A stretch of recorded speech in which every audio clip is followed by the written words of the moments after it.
L'impact de la culture managériale sur la fonction éducative, mais aussi sur la fonction soignante, mais aussi sur la fonction, si vous voulez, de recherche, voire également d'information, provient, je dirais, de l'extension hyperbolique d'un modèle entrepreneurial du sujet humain. Bon, c'est un peu compliqué, mais ça veut dire en gros qu'on vous fait croire que vous êtes une espèce de micro-entreprise libérale, autogérée, ouverte à la concurrence et à la compétition sur le marché des jouissances existentielles. Bon, vous n'êtes pas une micro-entreprise, moi non plus. Et pourtant, on vous dit que vous devez gérer votre deuil.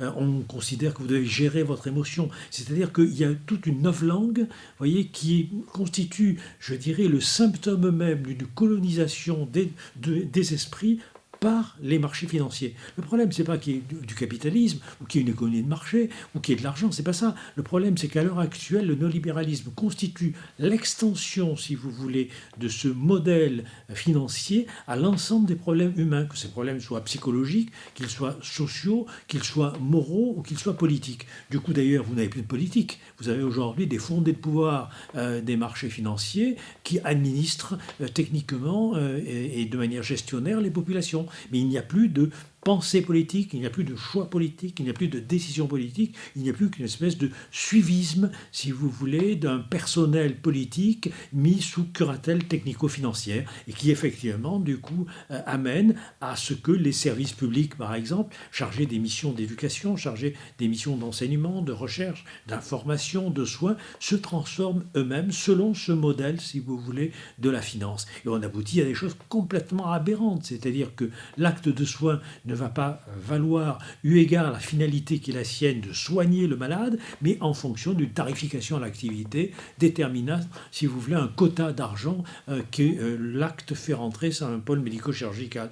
De la même manière, l'acte enseignant ne va pas, si vous voulez, constituer un souci de transmission des expériences et de transmission de savoir. Il va être une façon de préformater en quelque sorte l'élève à ce qu'il soit le mieux placé dans les scores des tests scolaires qu'on lui fait passer, de façon à faire monter d'un cran le lycée dans la hiérarchie des palmarès de l'éducation.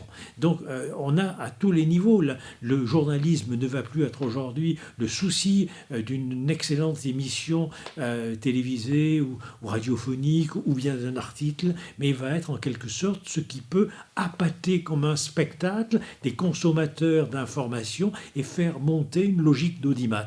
Donc partout, aujourd'hui, on est dans ce modèle, si vous voulez, qui s'est imposé en France, par exemple, à la fin des années 80, de New Public Management, et on transforme les soignants, les éducateurs, les journalistes, les chercheurs en managers de l'âme, et finalement, une espèce de micro-entreprise devant faire fructifier leur capital. Donc du coup, la recherche, c'est plus une recherche originale, la recherche, c'est simplement un taux de publication dans des revues à fort impact factor, et donc on définit une espèce de stratégie d'imposture où en gros la finalité même de nos métiers se perd au profit en quelque sorte de la quantification et d'une procédure conformiste pour atteindre des scores. Donc en gros on s'en fout complètement que les gens trichent, c'est comme dans le sport, pourvu qu'ils ne se fassent pas attraper. L'important c'est qu'ils amènent des points à leur équipe.